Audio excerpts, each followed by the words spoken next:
start in close guard. If his right hand's gripping my lapel, right, we're gonna start by breaking this grip and then go into arm wrap. So like I said before, cross the grip on the sleeve. We're gonna go underneath and reinforce on my wrist. I can't just push, because if he's holding tight, pushing this up is gonna be hard. So I wanna bridge my hips up and then use that negative space to pop up his grip like this. Then I bend, bring my arm in, I overhook. If he's tall, I can release it as long as I have the overhook. I can pull and grab 4 fingers in, nice and tight. If I need to, grab his head and then get that grip tight. So for the finish for cross choke, I can chop his neck grip. I won't be able to put in my 4 fingers. So here, nice and tight, I'm gonna snake out, relock my grip, drop my elbow, and then pull my left hand across for cross choke. So again, he's gripping, 1, 2. So it has to go under to my wrist. Bridge up and then break, elbow. I go on the inside and keep this grip until I can overhook. If I can't grab it, I can release and then pass it, keep his posture low. Then I can circle, either chop on his neck, thumb in would be nice, but it's gonna be hard since there's a lot of tension here. Or I can just grab his shoulder, I can snake out, drop my elbow, and then pull my left hand through. So one more time. This is arm wrap to cross choke. So cat's paw, under, break, overhook, nice and tight, snake, elbow, and then finish. Okay, questions? All right, with your partner, 1, 2, 3. So same arm wrap, 4 fingers underneath, right? It's better to grip overhook like this instead of under, because I don't have enough force on my partner's wrist break. Here, over. So with Brandon's grip, I'll have to pull him in to get the nice grip. Because if I pull just here and they're tall, he can posture up, and now I'm gonna have a real hard time. So breaking the posture is always better.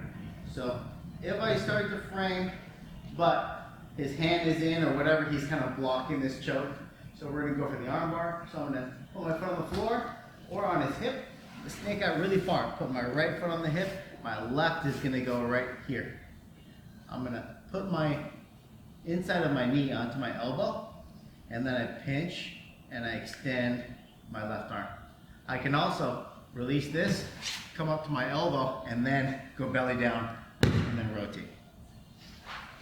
Which that one's a lot tighter. So, under, break, right here, or unless you have that, you're fine. Boom, I'm framing. I want to sneak out real far away from Brandon. Foot goes on. You can do the hip if you're real tall, but the thing is that I want to go higher because I want the inside of my knee to go on my elbow, and then I can pinch and then finish. Or elbow, I come up, I start belly down, and then I bridge. Your arm up here? Yeah, it's really tight. So, under. So like if you're tall and you can reach here, that's gonna be the best because I have posture control with my right hand. Then frame, I snake out real far here. Make sure that your left arm is almost straight and you're dropping your elbow in. I pinch to finish your armbar. Or I bring my shoulders away, I go belly down and I keep going. Or I can even release it and then go here. Okay, questions? Yeah, slack. No slack at all. Yeah, Same, tight. same. Tight. That way, like let's say that if I'm doing the armbar and he's defending, I can always come right back to the cross choke. Yeah. Okay, 1, 2, 3.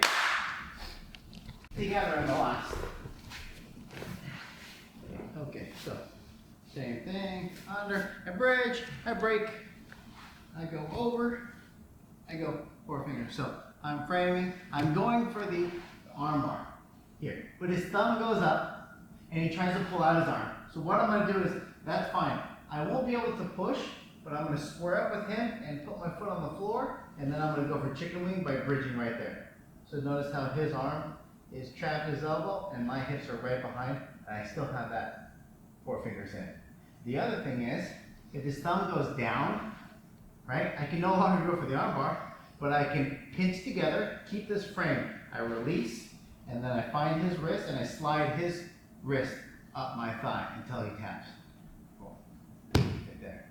And then if that doesn't do it, you always have your omoplata, elbows, legs heavy, heavy, heavy, heavy, tilting, and then finish for your omoplata. So, the main thing is the chicken wing and the Kimura. So, in, bridge, break, over, hook, 4 fingers, I'm framing. So as I go for it, his thumb goes up and he's gonna slide out. If I keep my elbow loose, he's gonna pull it all the way up. So I wanna pinch it tight. And the moment there's a bend, I'm gonna release this, I'm gonna square up with him, and notice how my foot goes on the hip, and then I start bridging. Now, if his thumb goes down, I keep this frame, I release my hand, and I pinch my knees together so he doesn't roll. And then I find his wrist, and I slide it right up. And then, of course, there's the omoplata. So one more. Okay, 2. Bridge. Over hook. Fingers. I snake out. Thumb immediately goes down. I'm going to square up. I put some bridge into it, and I have the chicken wing. Or his thumb goes down. I keep that frame. I pull my arm out, and I go right to Kimura, or I go elbow, shoulders, bring my legs in front, and then I sit up. Then I can start sitting out, tilting up, and then finishing omoplata. Okay, questions? All right, 1, 2, 3.